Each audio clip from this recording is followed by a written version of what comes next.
there, friends. Welcome to episode number 124 of It'll Be Fine, the socially distant baking food chat show from Moving Box Alley. Oh my god, it looks so weird with stuff off the walls. Anyhow, I'm your friend and your pal Kelly Zemnickis. On today's little It'll Be Fine baking bite, the fantastic Alice Rose is back to talk Lord of the Rings with me.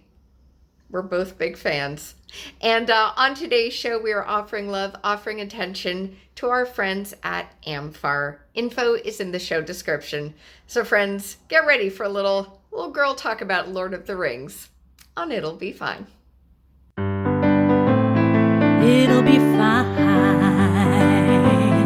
It'll be fine. It'll be fine. It'll be fine.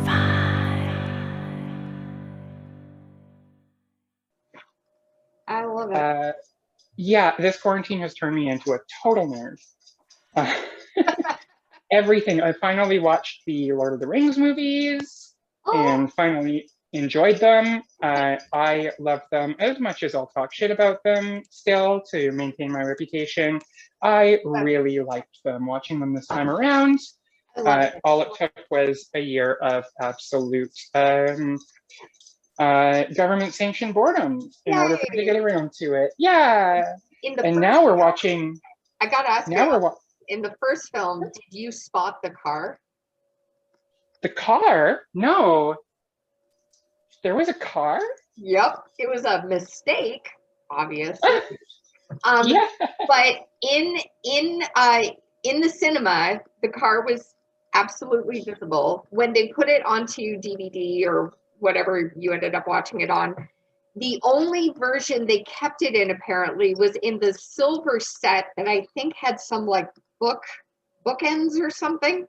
But it's the scene with Frodo and Samwise, and they're in a field and they're like, how far are we from home? I think is the line or something. And in the top right corner, you see a beam of light go by with and it was a car. It's like we're very far from home in time and place. and in subsequent versions, they blur it so you see this beam of light go by the top corner, but in the theatrical release, a car just zooms by. I love that. Yeah, can we talk for a second about how cute of a couple Frodo and Sam are? I know it's probably pretty hack to be like, yay, undertones in that movie, but I was all about them. I was here for that with them, and adorable.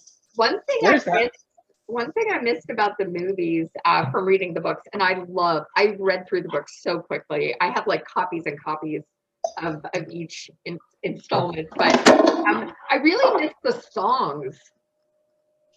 Oh yeah, I remember.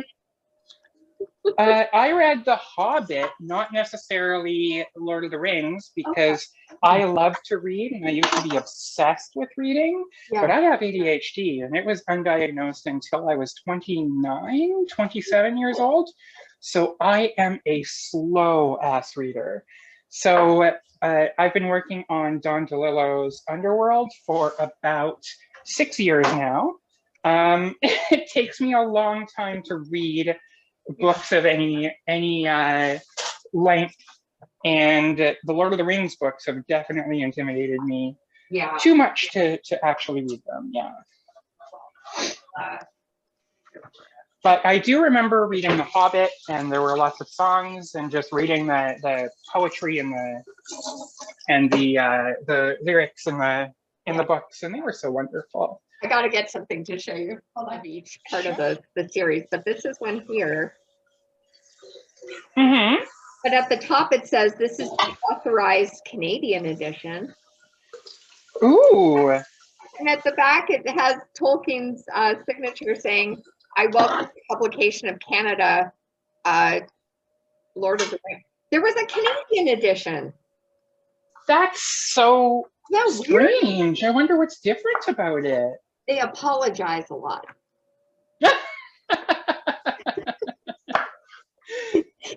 in this version, he gets the ring back very quickly. He gets it back. I'm sorry, was that yours? I apologize.